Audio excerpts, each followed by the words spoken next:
Tehran जल रहा, Iran में फंसे 1500 इंडियन स्टूडेंट्स। पेरेंट्स बोले बच्चे सेफ नहीं, सरकार कुछ करे। इजराइल में भी भारतीय डरे हुए।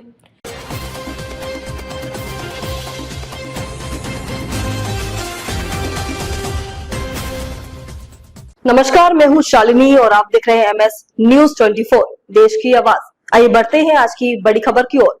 सरकार से बस यही गुजारिश है कि हमारे बच्चों को ईरान से निकालिए, अब वो जरा भी महफूज नहीं है। तेहरान जल रहा है, वहाँ कोई गली कोई इलाका सेफ नहीं है।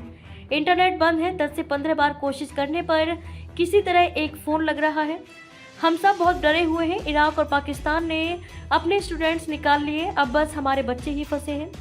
कश्मीर की रहने वाली रेहाना अख्तर की बेटी शाहीन उन 1500 भारतीय स्टूडेंट्स में से है जो ईरान इजराइल के बीच बने जंग के हालात में तेहरान में फंसी हैं।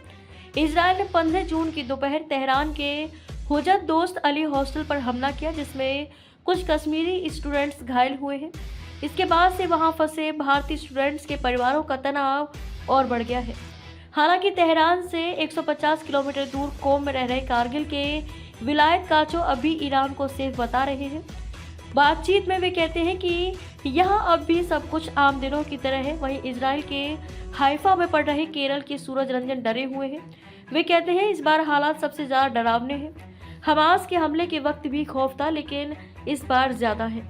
संघर्ष के पहले 3 दिनों में इजरायली हमलों से ईरान में 138 लोग मारे जा चुके हैं, जिनमें 9 न्यूक्लियर साइंटिस्ट और 20 से ज़्यादा ईरानी कमांडर्स शामिल हैं।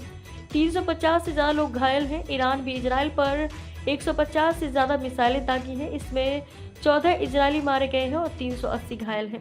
ईरान और इजराइल में रह रहे भारतीय स्टूडेंट्स और उनके परिवारों से बातचीत की, साथ ही अंतर्राष्ट्रीय मामलों के एक्सपर्ट से समझने की कोशिश की कि इजराइल और ईरान के बीच अगर जंग बढ़ी तो भारत पर क्या असर होगा। ईरान में करीब 1500 भारतीय स्टूडेंट्स पढ़ रहे हैं। इनमें करीब 1300 कश्मीरी हैं। 15 जून को इजराइल की एयर स्ट्राइक में तेहरान का हुज्जत दोस्त अली हॉस्टल भी निशाना बना। ये कश्मीरी स्टूडेंट्स का ठिकाना है। हमले में कुछ स्टूडेंट्स जख्मी भी हुए हैं। इसके बाद से इनके परिवार वापसी के लिए परेशान है।